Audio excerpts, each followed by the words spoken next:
ನಮಸ್ಕಾರ. ಮುಖ್ಯಾಂಶಗಳು. ನೂತನ ಶಿಕ್ಷಣ ನೀತಿ ನವಭಾರತ ನಿರ್ಮಾಣಕ್ಕೆ ಪೂರಕ, ದೇಶದ ಸ್ವಾವಲಂಬನೆಯ ಸಂಕೇತ ಪ್ರಧಾನಿ ನರೇಂದ್ರ ಮೋದಿ. ಪ್ರವಾಹ ಬಾಧಿತ ಪ್ರದೇಶಗಳಿಗೆ ಮುಖ್ಯಮಂತ್ರಿ ಬಸವರಾಜ ಬೊಮ್ಮಾಯಿ ಭೇಟಿ, ನೆರೆ ಹಾನಿಗೆ ಅಗತ್ಯ ನೆರವು ಕಲ್ಪಿಸಲು ಕ್ರಮ. ಹಿಂದುಳಿದ ವರ್ಗ ಹಾಗೂ ಆರ್ಥಿಕವಾಗಿ ದುರ್ಬಲಗೊಂಡವರಿಗೆ ವೈದ್ಯಕೀಯ ಕೋರ್ಸ್ಗಳಿಗೆ ಮೀಸಲಾತಿ ಕಲ್ಪಿಸಲು ಕೇಂದ್ರದಿಂದ ಆದೇಶ, ಪ್ರಸಕ್ತ ಶೈಕ್ಷಣಿಕ ವರ್ಷದಿಂದಲೇ ಜಾರಿ. ಹಾಗೂ ಕೋವಿಡ್ ಸಂದಿಗ್ಧತೆಯ ಸಮಯದಲ್ಲಿ ಮಹಿಳೆಯರಿಗೆ ನೆರವು, 2,20,00,000 ಫಲಾನುಭವಿಗಳ ಖಾತೆಗೆ ಹಣ ಜಮೆ, ಸಚಿವೆ ಸ್ಮೃತಿ ಇರಾನಿ. ವಾರ್ತೆಗಳ ವಿವರ. ರಾಷ್ಟ್ರೀಯ ಶಿಕ್ಷಣ ನೀತಿ 2020 ಜಾರಿಯ ಮೊದಲ ವಾರ್ಷಿಕೋತ್ಸವದ ಅಂಗವಾಗಿ ಪ್ರಧಾನಿ ನರೇಂದ್ರ ಮೋದಿಯವರು ಇಂದು ಶಿಕ್ಷಣ ಕ್ಷೇತ್ರಕ್ಕೆ ಸಂಬಂಧಿಸಿದ ಹಲವು ವಿನೂತನ ಉಪಕ್ರಮ ಯೋಜನೆಗಳಿಗೆ ಚಾಲನೆ ನೀಡಿದರು. ಗ್ರೇಡ್ 1ರ ವಿದ್ಯಾರ್ಥಿಗಳಿಗಾಗಿ ಮಾದರಿ ವಿದ್ಯಾಪ್ರವೇಶ ಕಾರ್ಯಕ್ರಮ, ಮಾಧ್ಯಮಿಕ ಹಂತದಲ್ಲಿ ಭಾರತೀಯ ಸಂಕೇತ ಭಾಷೆಯನ್ನು ಒಂದು ವಿಷಯವನ್ನಾಗಿ ಆಯ್ಕೆ ಮಾಡಿಕೊಳ್ಳುವ ಸೌಲಭ್ಯ ಸೇರಿದಂತೆ ಎನ್ಸಿಇಆರ್ಟಿ ವಿನ್ಯಾಸಗೊಳಿಸಿರುವ ನಿಷ್ಠಾ 2.0 ಶಿಕ್ಷಕರ ಏಕೀಕೃತ ತರಬೇತಿ ಕಾರ್ಯಕ್ರಮಗಳಿಗೆ ಚಾಲನೆ ನೀಡಿದರು. ಶಿಕ್ಷಣಕ್ಕಾಗಿ ಸಾಲ ಸೌಲಭ್ಯ ಒದಗಿಸುವ ಅಕಾಡೆಮಿಕ್ ಬ್ಯಾಂಕ್ ಆಫ್ ಕ್ರೆಡಿಟ್, ರಾಷ್ಟ್ರೀಯ ಡಿಜಿಟಲ್ ಶಿಕ್ಷಣ ವ್ಯವಸ್ಥೆ, ರಾಷ್ಟ್ರೀಯ ತಾಂತ್ರಿಕ ಶಿಕ್ಷಣ ಫೋರಂಗಳನ್ನು ಉದ್ಘಾಟಿಸಿ ಕೃತಕ ಬುದ್ಧಿಮತ್ತೆಗೆ ಮೀಸಲಾದ ವೆಬ್ಸೈಟ್ಗೆ ಚಾಲನೆ ನೀಡಿದರು.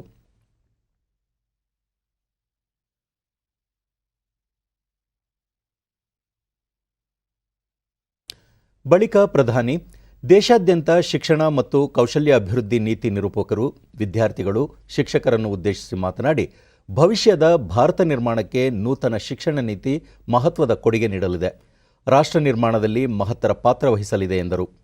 ನೂತನ ಶಿಕ್ಷಣ ನೀತಿಯನ್ನು ಆಧಾರವಾಗಿಟ್ಟುಕೊಂಡು ಹಲವು ಉಪಕ್ರಮಗಳನ್ನು ಆರಂಭಿಸಲಾಗಿದೆ. ಇದರಿಂದ ವಿದ್ಯಾರ್ಥಿಗಳು ಆಧುನಿಕ ಭವಿಷ್ಯಕ್ಕೆ ಸನ್ನದ್ಧರಾಗಲು ಸಹಕಾರಿಯಾಗಲಿದೆ. ನಮ್ಮ ಯುವಕರು ಬದಲಾವಣೆಗೆ ಸಂಪೂರ್ಣ ಸಿದ್ಧರಾಗಿದ್ದು, ಅವರನ್ನು ನವಭಾರತ ನಿರ್ಮಾಣ ಮಾರ್ಗದೆಡೆಗೆ ಕೊಂಡೊಯ್ಯಲು ನೂತನ ಶಿಕ್ಷಣ ನೀತಿ ಸಹಕಾರಿಯಾಗಲಿದೆ ಎಂದರು. बहुत सारी नई योजनाएं, नए इनिशिएटिव्स इसकी शुरुआत करने का सौभाग्य मिला है. साथियों, ये महत्वपूर्ण अवसर ऐसे समय में आया है जब देश आजादी के 75 साल का अमृत महोत्सव मना रहा है. लेकिन ये कितना बड़ा मिशन है, इस एहसास को हमें बार बार याद करना ही है. साथियों, देश भर से हमारे कई युवा स्टूडेंट्स भी इस कार्यक्रम में हमारे साथ हैं. ಕೊರೋನಾ ಸಮಯದಲ್ಲಿ ವಿದ್ಯಾರ್ಥಿಗಳ ಕಲಿಕೆಯ ಪದ್ಧತಿಯೇ ಬದಲಾಯಿತು. ಆನ್ಲೈನ್ ಶಿಕ್ಷಣ ಇಂದು ಸಹಜ ಪ್ರಕ್ರಿಯೆಯಾಗಿದೆ. ಇಂದು ಕುಗ್ರಾಮದಲ್ಲಿಯೂ ಯುವಕರು ವಿವಿಧ ಕ್ಷೇತ್ರಗಳಲ್ಲಿ ಸಾಧನೆ ಮಾಡುತ್ತಿದ್ದಾರೆ. ಒಲಿಂಪಿಕ್ಸ್ನಲ್ಲೂ ಸಾಮರ್ಥ್ಯ ತೋರುತ್ತಿದ್ದಾರೆ. ಡಿಜಿಟಲ್ ಭಾರತಕ್ಕೆ ಹೊಸ ದಿಕ್ಕು ನೀಡುತ್ತಿದ್ದಾರೆ. ನೂತನ ಶಿಕ್ಷಣ ನೀತಿ ಈ ಎಲ್ಲ ಕಾರ್ಯಗಳಿಗೂ ಪೂರಕವಾಗಿದೆ ಎಂದು ತಿಳಿಸಿದರು. ಹೊಸ ಶಿಕ್ಷಣ ನೀತಿಯು ವಿದ್ಯಾರ್ಥಿಗಳಿಗೆ ಒತ್ತಡ ಮುಕ್ತವಾಗಿದೆ. ಬಹುಪ್ರವೇಶ ವ್ಯವಸ್ಥೆ ಕಲ್ಪಿಸಲಾಗಿದ್ದು, ಒಂದೇ ಕೋರ್ಸನ್ನು ಅಧ್ಯಯನ ಮಾಡುವ ನಿಯಮವಿಲ್ಲ. ಯಾವಾಗ ಬೇಕಿದ್ದರೂ ಕೋರ್ಸ್ಗೆ ಸೇರುವ ಅಥವಾ ಕೈ ಬಿಡುವ ಅವಕಾಶ ಕಲ್ಪಿಸಲಾಗಿದೆ. ಇದೊಂದು ಕ್ರಾಂತಿಕಾರಕ ಬದಲಾವಣೆಗೆ ಮುನ್ನಡಿ ಬರೆಯಲಿದೆ ಎಂದರು. इतनी बड़ी चुनौती आई, स्टूडेंट्स की पढ़ाई का जीवन का ढंग बदल गया, लेकिन देश के विद्यार्थियों ने तेजी से इस बदलाव को एडप्ट किया, जो एक अच्छा गुरु, अच्छा शिक्षक मिलने के बाद दुर्लभ हो. इसलिए राष्ट्रीय शिक्षा नीति के फॉर्मुलेशन से लेकर ಉತ್ತಮ ಶಿಕ್ಷಣಕ್ಕಾಗಿ ವಿದೇಶಕ್ಕೆ ಹೋಗಬೇಕಾಗಿತ್ತು. ಆದರೆ ಭವಿಷ್ಯದಲ್ಲಿ ವಿದೇಶದ ವಿದ್ಯಾರ್ಥಿಗಳು ಇಲ್ಲಿಗೆ ಆಗಮಿಸುವ ವಾತಾವರಣ ನಿರ್ಮಾಣವಾಗಲಿದೆ. ಮಹಾತ್ಮ ಗಾಂಧೀಜಿಯವರ ಆಶಯಕ್ಕೆ ಪೂರಕವಾಗಿ ಮಾತೃಭಾಷೆಯಲ್ಲಿ ವೃತ್ತಿಪರ ಶಿಕ್ಷಣ ಪದ್ಧತಿ ಆರಂಭವಾಗಲಿದೆ. ಮಾತೃಭಾಷೆಯಲ್ಲಿ ಶಿಕ್ಷಣ ದೊರೆಯುವುದರಿಂದ ಗ್ರಾಮೀಣ ಭಾಗದ ವಿದ್ಯಾರ್ಥಿಗಳ ಆತ್ಮವಿಶ್ವಾಸ ವೃದ್ಧಿಯಾಗಲಿದೆ ಎಂದು ತಿಳಿಸಿದರು. 3 ಲಕ್ಷಕ್ಕೂ ಅಧಿಕ ದಿವ್ಯಾಂಗ ಮಕ್ಕಳಿಗೆ ಸಾಂಕೇತಿಕ ಭಾಷೆಯ ಅಗತ್ಯವಿರುವ ಹಿನ್ನೆಲೆಯಲ್ಲಿ ಸಂಕೇತ ಭಾಷೆಗೆ ವಿಷಯದ ಮಾನ್ಯತೆ ನೀಡಲಾಗಿದೆ ಎಂದು ತಿಳಿಸಿದರು. और वो अपने सुझाव भी विभाग को दे पाएंगे. मेरा आप सभी शिक्षकों से, एकेडमिशियन से अनुरोध है कि इन प्रयासों में बढ़ चढ़ करके हिस्सा लीजिए अधिक से अधिक योगदान दीजिए। आप सभी शिक्षा के क्षेत्र में इतना अनुभव रखते हैं, व्यापक अनुभव के धारक है, इसलिए जब आप प्रयास करेंगे तो आपके प्रयास राष्ट्र को बहुत आगे लेकर जाएंगे। मैं मानता हूं कि इस कालखंड में हम जिस भी भूमिका में हैं, हम सौभाग्यशाली हैं कि हम इतने बड़े बदलावों के गवाह बन रहे हैं, इन बदलावों में सक्रिय भूमिका निभा रहे हैं। आपके जीवन में ये स्वर्णिम अवसर आया है कि आप देश के भविष्य का निर्माण करेंगे, भविष्य की रूपरेखा अपने हाथों में खींचेंगे। मुझे पूरा विश्वास है आने वाले समय में जैसे जैसे नई राष्ट्रीय शिक्षा नीति के अलग अलग फीचर्स हकीकत में बदलेंगे, हमारा देश एक नए युग का साक्षात्कार करेगा। जैसे जैसे हम अपनी युवा पीढ़ी को एक आधुनिक और राष्ट्रीय शिक्षा व्यवस्था से जोड़ते जाएंगे, देश आजादी के अमृत संकल्पों को हासिल करता जाएगा।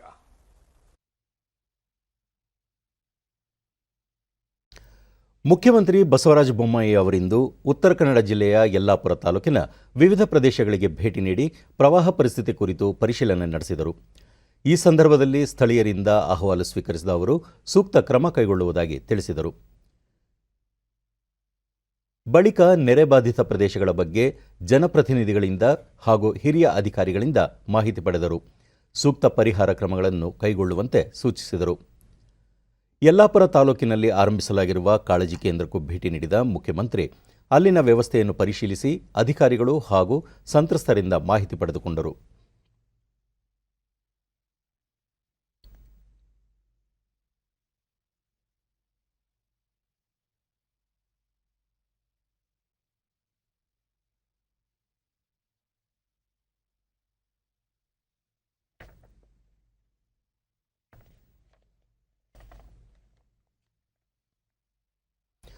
ನೆರೆ ವೀಕ್ಷಣೆ ಬಳಿಕ ಸುದ್ದಿಗಾರರೊಂದಿಗೆ ಅವರು ಜಿಲ್ಲಾಡಳಿತದ ಬಳಿ ಹಣವಿದೆ, ಇದನ್ನು ಸದುಪಯೋಗಪಡಿಸಿಕೊಳ್ಳುವಂತೆ ಅಧಿಕಾರಿಗಳಿಗೆ ಸೂಚಿಸಲಾಗಿದೆ.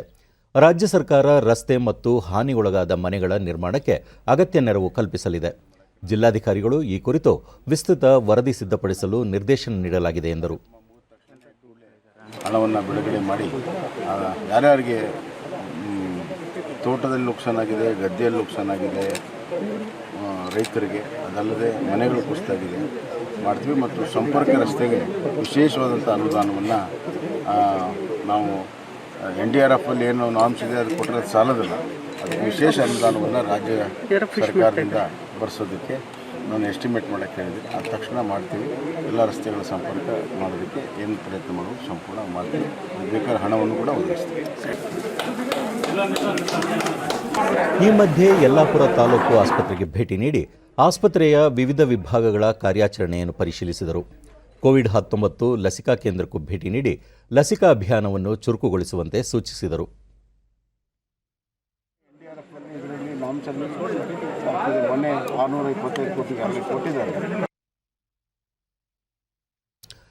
ಹುಬ್ಬಳ್ಳಿ ಧಾರವಾಡ ಅವಳಿ ನಗರಗಳ ಮೂಲಸೌಕರ್ಯಗಳ ಅಭಿವೃದ್ಧಿಗೆ ಹೆಚ್ಚಿನ ಆದ್ಯತೆ ನೀಡಲಾಗುವುದು ಎಂದು ಮುಖ್ಯಮಂತ್ರಿ ಬಸವರಾಜ ಬೊಮ್ಮಾಯಿ ತಿಳಿಸಿದ್ದಾರೆ. ಹುಬ್ಬಳ್ಳಿಯಲ್ಲಿಂದು ಸುದ್ದಿಗಾರರೊಂದಿಗೆ ಮಾತನಾಡಿದ ಅವರು, ರಾಜ್ಯದ ಪ್ರಮುಖ ಅವಳಿ ನಗರಗಳಲ್ಲಿ ಹುಬ್ಬಳ್ಳಿ ಧಾರವಾಡವು ಒಂದಾಗಿದೆ. ಈ ನಗರಗಳ ಮೂಲಸೌಕರ್ಯ ಅಭಿವೃದ್ಧಿಗೆ ಒತ್ತು ನೀಡಲು ನಿರ್ಧರಿಸಲಾಗಿದ್ದು, ಸ್ಥಳೀಯ ಜನಪ್ರತಿನಿಧಿಗಳೊಂದಿಗೆ ಚರ್ಚಿಸಿ ಸೂಕ್ತ ಕ್ರಮ ಕೈಗೊಳ್ಳಲಾಗುವುದು ಎಂದರು. ಬೆಂಗಳೂರು ಬಿಟ್ಟರೆ ಎರಡನೇ ದೊಡ್ಡ ಮಹಾನಗರ ಇರೋದರಿಂದ ಅದಕ್ಕೆ ಏನೆಲ್ಲ ಪ್ರಾಶಸ್ತ್ಯ ಕೊಡೋಕ್ಕೆ ಸಾಧ್ಯ ಇದೆ ಅದನ್ನು ನಾನು ಕೊಡೋಕ್ಕೆ ಸಿದ್ಧನಿದ್ದೀನಿ. ಇಲ್ಲಿಯ ಕೇಂದ್ರ ಸಚಿವರಾದಂಥ ಪ್ರಹ್ಲಾದ್ ಜೋಶಿ ಅವರಿದ್ದಾರೆ, ನಮ್ಮ ನಾಯಕರಾದಂಥ ಜಗದೀಶ್ ಶೆಟ್ಟರ್ ಇದ್ದಾರೆ, ಶಾಸಕ ಮಿತ್ರರೆಲ್ಲ ಇದ್ದಾರೆ ಮತ್ತು ಪಕ್ಷ ಭಾಳ ಬಲಿಷ್ಠವಾಗಿ ಇಲ್ಲಿದೆ. ಪಕ್ಷ ಮತ್ತು ಪರಿವಾರದ ಹಿರಿಯರ ಜೊತೆಗೆ ಚರ್ಚೆ ಮಾಡಿ ಸಮಸ್ತ ಅಭಿವೃದ್ಧಿಗೆ ಅವರೆಲ್ಲ ಏನು ಸಲಹೆ ಸೂಚನೆ ಕೊಡ್ತಾರೆ ಅದನ್ನು ಅನುಷ್ಠಾನ ಮಾಡಲು ಎಲ್ಲ ರೀತಿಯ ಪ್ರಾಮಾಣಿಕ ಪ್ರಯತ್ನವನ್ನು ಬ್ರಿಜೇಶ್ ಕುಮಾರ್ ಮಿಶ್ರಾ ಟ್ರಿಬ್ಯುನಲ್ ಕೊಟ್ಟ ಮೇಲೆ ಅದರ ಗೆಜೆಟ್ ನೋಟಿಫಿಕೇಷನ್ ಮಾಡುವಂಥ ಹಂತದಲ್ಲಿ ಆಂಧ್ರ ಪ್ರದೇಶದವರು ಕೋರ್ಟ್ಗೆ ಹೋಗಿದ್ದಾರೆ. ಆಲಮಟ್ಟಿ ಜಲಾಶಯದ ಎತ್ತರ ಹೆಚ್ಚಳಕ್ಕೆ ಸರ್ಕಾರ ಅಗತ್ಯ ಕ್ರಮ ಕೈಗೊಳ್ಳಲು ಸಿದ್ಧವಿದೆ. ಸುಪ್ರೀಂ ಕೋರ್ಟ್ನ ತೀರ್ಪು ಒಂದೆರಡು ತಿಂಗಳಲ್ಲಿ ಬರುವ ನಿರೀಕ್ಷೆ ಇದ್ದು, ತೀರ್ಪು ಬಂದ ನಂತರ ಜಲಾಶಯದ ಮಟ್ಟವನ್ನು ಹೆಚ್ಚಿಸಲು ಕ್ರಮ ಕೈಗೊಳ್ಳಲಾಗುವುದು. ಇದರಿಂದ 12,50,000 ಚದರ ಪ್ರದೇಶಕ್ಕೆ ನೀರಾವರಿ ಸೌಲಭ್ಯ ಲಭ್ಯವಾಗಲಿದೆ ಎಂದರು. ಅದನ್ನು ಏರಿಸಬೇಕು. ಆ ಕೆಲಸಕ್ಕೆ R&R ಬಹಳ ಮುಖ್ಯ. ಈಗಿನ ಕಾನೂನಲ್ಲಿ R&R ಕಾರ್ಯಕ್ರಮ ಮಾಡಿ ಅದನ್ನು ಎತ್ತರವನ್ನು ಹೆಚ್ಚಿಸೋದಕ್ಕೆ ಏನು ಕ್ರಮ ಕೈಗೊಳ್ತೀನಿ. ನನಗೆ ಅದು ಸಂಪೂರ್ಣವಾದಂಥ ಮಾಹಿತಿ ಇದೆ. ಬಟ್ ಏನು ಮಾಡಬೇಕನ್ನುವಂಥದ್ದು ಭಾಳ ಸ್ಪಷ್ಟತೆ ಇದೆ.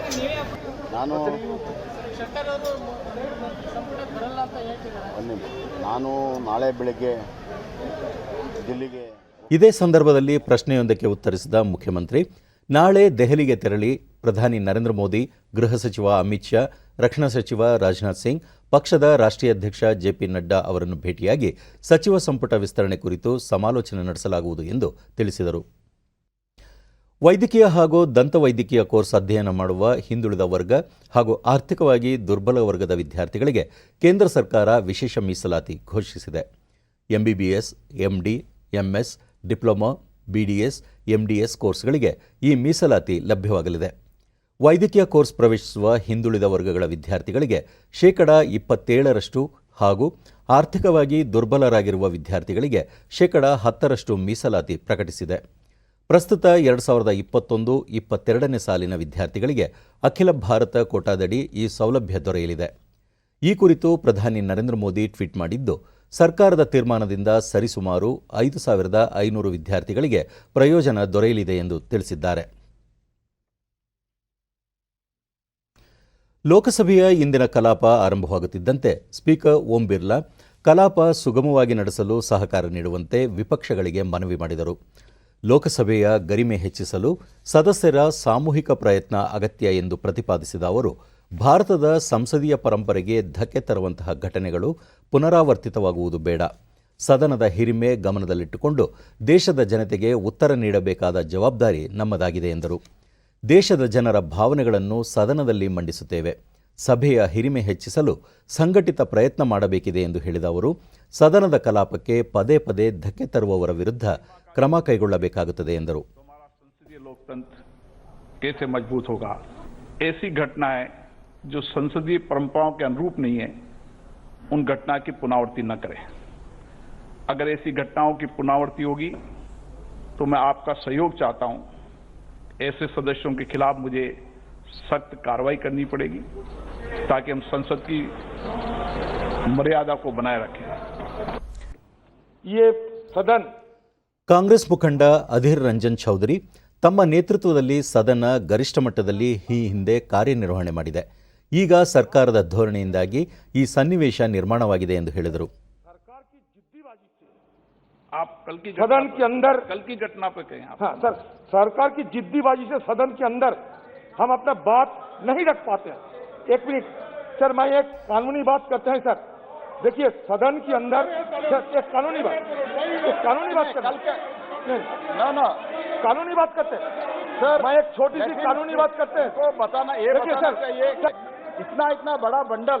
ಇದಕ್ಕೆ ಪ್ರತಿಯಾಗಿ ಸಂಸದೀಯ ವ್ಯವಹಾರಗಳ ಸಚಿವ ಪ್ರಹ್ಲಾದ್ ಜೋಶಿ ಕಲಾಪದ ಕಾಗದ ಪತ್ರಗಳನ್ನು ವಿಪಕ್ಷಗಳ ಸದಸ್ಯರು ಎಸೆದಿದ್ದಾರೆ. ಇದು ಚರ್ಚೆ ನಡೆಸುವ ರೀತಿಯಲ್ಲ. ಸದಸ್ಯರು ಹೀಗೆ ವರ್ತಿಸುವುದು ಸರಿಯಲ್ಲ. ಎಲ್ಲ ವಿಷಯಗಳ ಕುರಿತು ಚರ್ಚೆಗೆ ಸರ್ಕಾರ ಸಿದ್ಧವಿದೆ ಎಂದು ತಿಳಿಸಿದರು. ಬಳಿಕ ಕಲಾಪವನ್ನು ಅರ್ಧ ಗಂಟೆ ಮುಂದೂಡಲಾಯಿತು.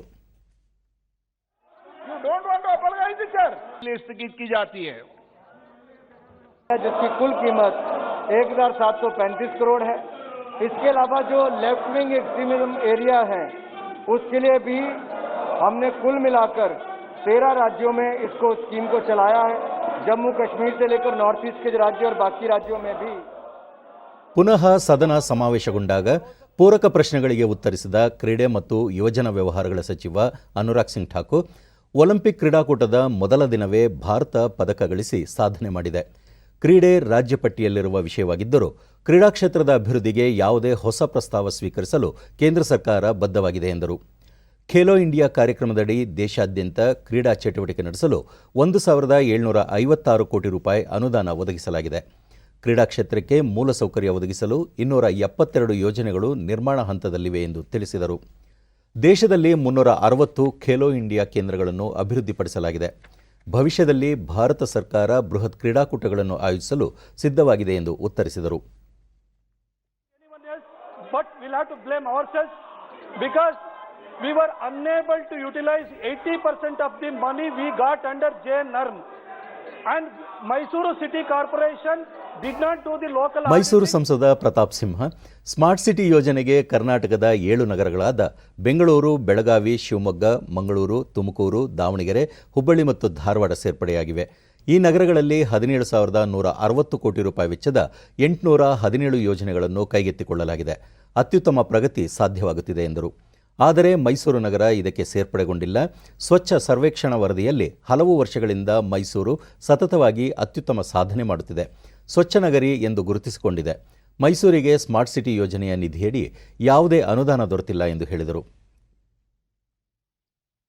Smart cities are whether they are going to come up with the second list of smart cities, sir. Thank you. Sir, as I had stated earlier, ಇದಕ್ಕೆ ಪ್ರತಿಕ್ರಿಯಿಸಿದ ವಸತಿ ಮತ್ತು ನಗರಾಭಿವೃದ್ಧಿ ಸಚಿವ ಹರ್ದೀಪ್ ಸಿಂಗ್ ಪುರಿ 2015ರ ಜೂನ್ನಲ್ಲಿ ಸ್ಮಾರ್ಟ್ ಸಿಟಿ ಯೋಜನೆ ಪ್ರಕಟಿಸಲಾಗಿದ್ದು, ಇದೊಂದು ವಿಶಿಷ್ಟ ಯೋಜನೆಯಾಗಿದೆ. ಸದ್ಯಕ್ಕೆ 100 ನಗರಗಳನ್ನು ಇದಕ್ಕೆ ಸೇರ್ಪಡೆಗೊಳಿಸಲಾಗಿದ್ದು, ಪ್ರತಿ ನಗರಕ್ಕೆ 5 ವರ್ಷಗಳ ಅವಧಿಗೆ 500 ಕೋಟಿ ರೂಪಾಯಿ ಅನುದಾನ ನೀಡುತ್ತಿದೆ. ಒಟ್ಟಾರೆ ಕೇಂದ್ರ ಸರ್ಕಾರ ಇದಕ್ಕಾಗಿ 48,000 ಕೋಟಿ ರೂಪಾಯಿ ನೀಡುತ್ತಿದೆ ಎಂದರು. Our expectation that the experience gained and the experience demonstrated will result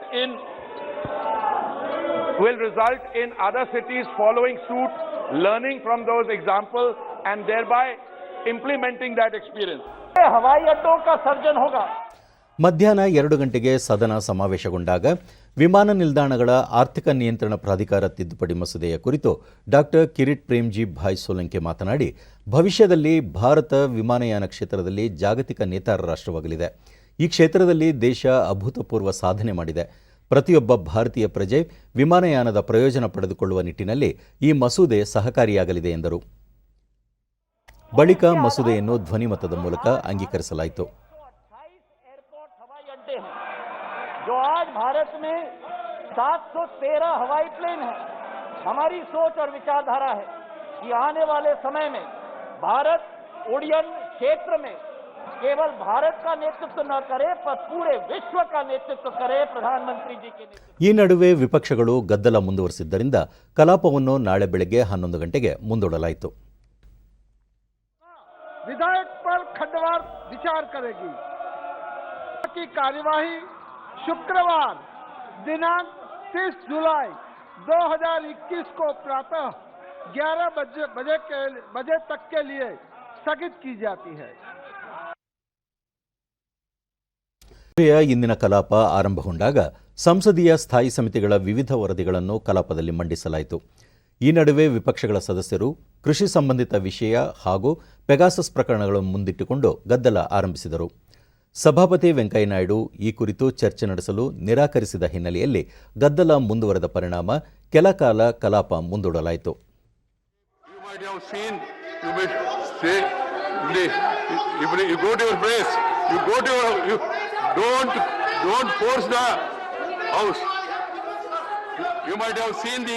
Observation made by the Honorable Supreme Court also. I don't want to discuss on that. This is what is happening. So the House is adjourned to meet at 12 noon. During the pandemic, ಈ ಮಧ್ಯೆ ಮಹಿಳಾ ಮತ್ತು ಮಕ್ಕಳ ಅಭಿವೃದ್ಧಿ ಸಚಿವೆ ಸ್ಮೃತಿ ಇರಾನಿ ಪ್ರಶ್ನೋತ್ತರ ವೇಳೆಯಲ್ಲಿ ಮಾತನಾಡಿ, ಕೋವಿಡ್ ಸಂದಿಗ್ಧತೆಯ ಸಮಯದಲ್ಲಿ ಕೇಂದ್ರ ಸರ್ಕಾರ 2,20,00,000 ಗರ್ಭಿಣಿಯರಿಗೆ 6,000 ಕೋಟಿ ರೂಪಾಯಿಗಳ ನೆರವು ನೀಡಿದೆ.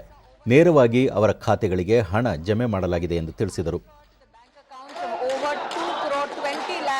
pregnant women in our country so that institutional deliveries can be ensured. Additionally, since the pandemic brought about new challenges administratively, the ministry launched in March a portion tracker wherein digitally we could trace every Anganwadi and beneficiaries.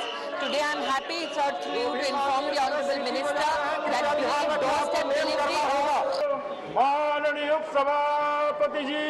Question hour. Question number 106. Various global issues including on human ಬಳಿಕ ಸದನ ಸಮಾವೇಶಗೊಂಡಾಗ ವಿದೇಶಾಂಗ ವ್ಯವಹಾರಗಳ ಸಚಿವ S Jaishankar Bharat America ಸಂಬಂಧದ ಇತ್ತೀಚಿನ ಬೆಳವಣಿಗೆಗಳ ಕುರಿತು ಸದನಕ್ಕೆ ವಿವರಣೆ ನೀಡಿದರು. ಪ್ರಾದೇಶಿಕ ಹಾಗೂ ಜಾಗತಿಕ ವಿಚಾರಗಳ ಬಗ್ಗೆ ಅಮೆರಿಕದೊಂದಿಗೆ ಮಾತುಕತೆ ನಡೆಸಲಾಗಿದೆ. ಅಫ್ಘಾನಿಸ್ತಾನದಲ್ಲಿ ಬಲಪ್ರಯೋಗದ ಮೂಲಕ ರಾಜಕೀಯ ಸ್ಥಿರತೆ ಸಾಧಿಸುವ ನಿಟ್ಟಿನಲ್ಲಿ ಭಾರತ ಒಲವು ಹೊಂದಿಲ್ಲ. ಈ ಬಗ್ಗೆ ಅಮೆರಿಕಕ್ಕೆ ಮನದಟ್ಟು ಮಾಡಿಕೊಡಲಾಗಿದೆ ಎಂದು ತಿಳಿಸಿದರು.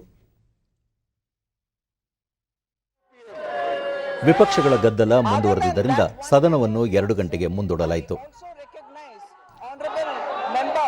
Kambidurai ji, who also said several aspects which are beneficial for MSMEs. I recognize the comments that he's made. So with this brief reply, I would appeal to all the members to support this bill, because even as the economy is reviving, MSMEs having more access to liquidity. ಮಧ್ಯಾಹ್ನ 2 ಗಂಟೆಗೆ ಕಲಾಪ ಆರಂಭವಾದಾಗ ಸಾಲದಲ್ಲಿರುವ ಸಂಸ್ಥೆಗಳ ಮಾರಾಟಕ್ಕೆ ಸಂಬಂಧಿಸಿದ ನಿಯಮಾವಳಿ ರೂಪಿಸಿರುವ ಅಪವರ್ತನ ನಿಯಂತ್ರಣ ಮಸೂದೆಗೆ ರಾಜ್ಯಸಭೆ ಅನುಮೋದನೆ ನೀಡಿತು. ವಿಪಕ್ಷಗಳ ಗದ್ದಲದ ನಡುವೆಯೇ ಹಣಕಾಸು ಸಚಿವೆ ನಿರ್ಮಲಾ ಸೀತಾರಾಮನ್ ಮಸೂದೆ ಮಂಡಿಸಿ ಸಣ್ಣ, ಅತಿಸಣ್ಣ, ಮಧ್ಯಮ ಕೈಗಾರಿಕಾ ಸಂಸ್ಥೆಗಳಿಗೆ ಇದರಿಂದ ಅನುಕೂಲವಾಗಲಿದೆ ಎಂದು ತಿಳಿಸಿದರು. ಬ್ಯಾಂಕುಗಳು ಹಾಗೂ ಬ್ಯಾಂಕೇತರ ಹಣಕಾಸು ಸಂಸ್ಥೆಗಳಿಗೆ ಈ ಮಸೂದೆ ನಿರ್ದಿಷ್ಟ ಚೌಕಟ್ಟನ್ನು ಒದಗಿಸಿಕೊಡಲಿದೆ ಎಂದರು.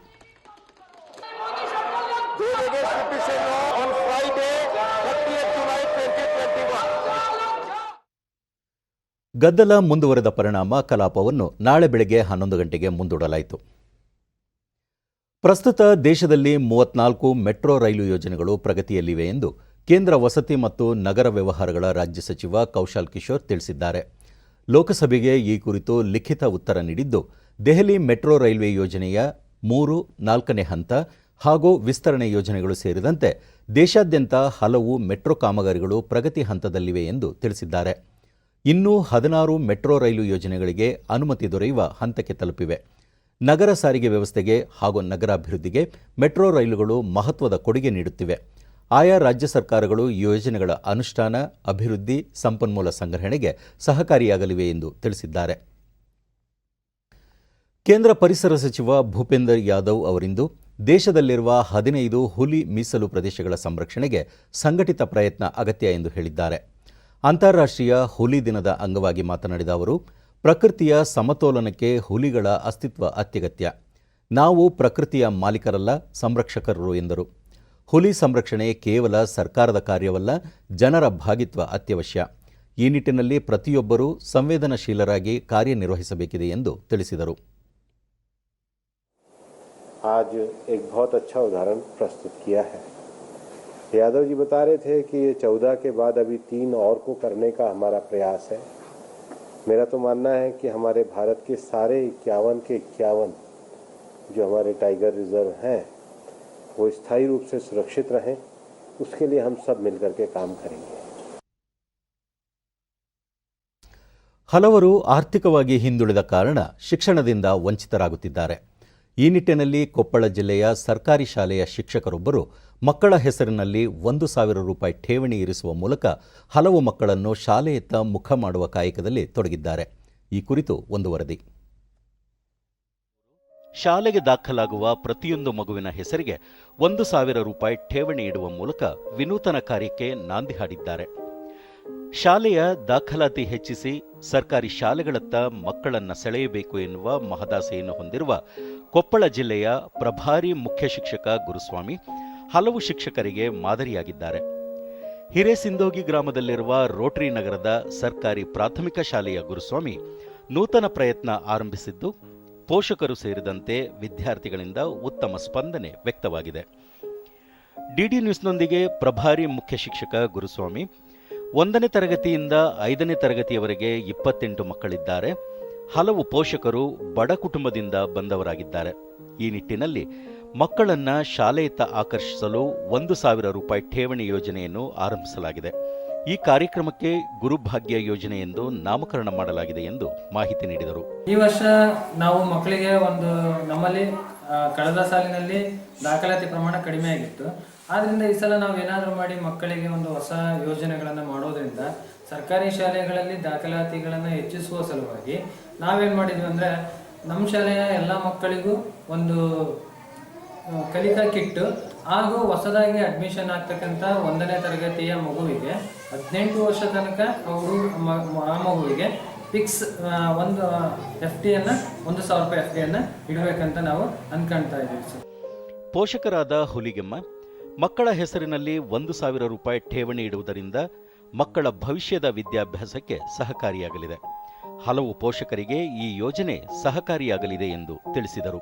ನನ್ನ ಮಗನಿಗೆ 4 ಕಾಪಿ 2 ಪೆನ್ನರು ಒಂದು ಪಾಠಶಾಲೆ ಕೊಟ್ಟಿದ್ದಾರೆ ಈ ಸರ್, ಮತ್ತೆ 1,000 ರೂಪಾಯಿ ಅಕೌಂಟ್ಗೆ ಹಾಕಿದ್ದಾರೆ. ಇಷ್ಟು ಈ ಶಾಲೆ ಒಳಗೆ ಸೌಲಭ್ಯ ಇದೆ. ಹಂಗಾಗಿ ಗೌರ್ಮೆಂಟ್ ಶಾಲೆ ಒಳಗೆ ಸವಲತ್ತು ಇದ್ದಷ್ಟು ಹೊರಗಿನ ಶಾಲೆಯವರು ಸವಲತ್ತಿಲ್ಲ. ಹಂಗಾಗಿ ಇಲ್ಲಿ ಒಳ್ಳೆ ಎಜುಕೇಷನ್ ಕೊಡಿಸ್ತಾರ, ಮಕ್ಕಳು ಸ್ವಲ್ಪ ಅದಾರ, ಚೆನ್ನಾಗಿ ಓದಿಸ್ತಾರ ಅನ್ನೋ ಒಂದು ಭರವಸೆ ನಮಗಿದೆ. ಸ್ಥಳೀಯರಾದ ಈರಪ್ಪ ಗುರಿಕಾರ ಸ್ವಾಮಿ ಅವರು ಆರಂಭಿಸಿರುವ ಗುರುಭಾಗ್ಯ ಯೋಜನೆಯ ಜೊತೆಗೆ ಮಕ್ಕಳಿಗೆ ಉಚಿತ ಕಲಿಕಾ ಸಾಮಗ್ರಿಗಳನ್ನು ನೀಡುವ ಉದ್ದೇಶವನ್ನು ಹೊಂದಿರುವುದು ಶ್ಲಾಘನೀಯ ಎಂದರು.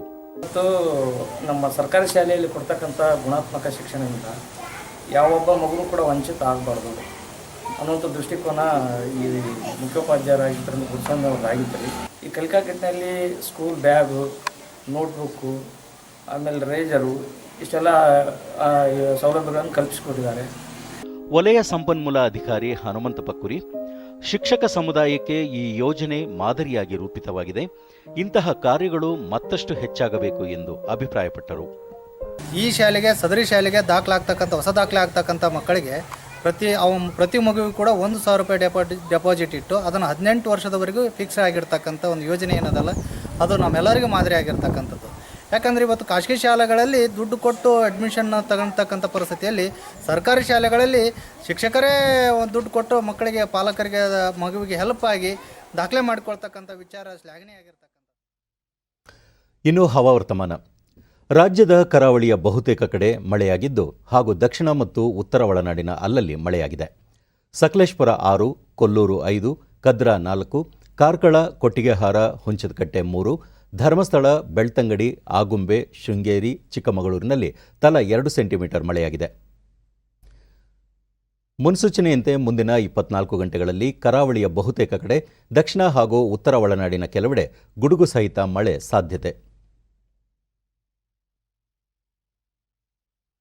ಬೆಂಗಳೂರು ಸುತ್ತಮುತ್ತ ಸಾಮಾನ್ಯ ಮೋಡ ಕವಿದ ವಾತಾವರಣ. ಗರಿಷ್ಠ 28, ಕನಿಷ್ಠ 20 ಡಿಗ್ರಿ ಸೆಲ್ಸಿಯಸ್ ತಾಪಮಾನ ದಾಖಲಾಗುವ ನಿರೀಕ್ಷೆಯಿದೆ.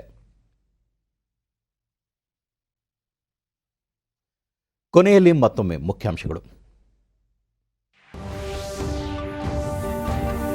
ನೂತನ ಶಿಕ್ಷಣ ನೀತಿ ನವಭಾರತ ನಿರ್ಮಾಣಕ್ಕೆ ಪೂರಕ, ದೇಶದ ಸ್ವಾವಲಂಬನೆಯ ಸಂಕೇತ, ಪ್ರಧಾನಿ ನರೇಂದ್ರ ಮೋದಿ. ಪ್ರವಾಹ ಬಾಧಿತ ಪ್ರದೇಶಗಳಿಗೆ ಮುಖ್ಯಮಂತ್ರಿ ಬಸವರಾಜ ಬೊಮ್ಮಾಯಿ ಭೇಟಿ, ನೆರೆ ಹಾನಿಗೆ ಅಗತ್ಯ ನೆರವು ಕಲ್ಪಿಸಲು ಕ್ರಮ. ಹಿಂದುಳಿದ ವರ್ಗ ಹಾಗೂ ಆರ್ಥಿಕವಾಗಿ ದುರ್ಬಲಗೊಂಡವರಿಗೆ ವೈದ್ಯಕೀಯ ಕೋರ್ಸ್ಗಳಿಗೆ ಮೀಸಲಾತಿ ಕಲ್ಪಿಸಲು ಕೇಂದ್ರದಿಂದ ಆದೇಶ, ಪ್ರಸಕ್ತ ಶೈಕ್ಷಣಿಕ ವರ್ಷದಿಂದಲೇ ಜಾರಿ. ಹಾಗೂ ಕೋವಿಡ್ ಸಂದಿಗ್ಧತೆಯ ಸಮಯದಲ್ಲಿ ಮಹಿಳೆಯರಿಗೆ ನೆರವು, 2,20,00,000 ಫಲಾನುಭವಿಗಳ ಖಾತೆಗೆ ಹಣ ಜಮೆ, ಸಚಿವೆ ಸ್ಮೃತಿ ಇರಾನಿ. ನಮ್ಮ ವಾರ್ತಾ ಪ್ರಸಾರವನ್ನು ನೀವು ಡಿಡಿ ಚಂದನ ನ್ಯೂಸ್ ಯೂಟ್ಯೂಬ್ ಚಾನೆಲ್ನಲ್ಲೂ ವೀಕ್ಷಿಸಬಹುದು. ವೀಕ್ಷಕರೇ, ಈಗ ನಾನು ಸ್ಟುಡಿಯೋದಿಂದ ತೆರಳುತ್ತಿರುವ ಕಾರಣ ಮಾಸ್ಕ್ ಧರಿಸುತ್ತಿದ್ದೇನೆ.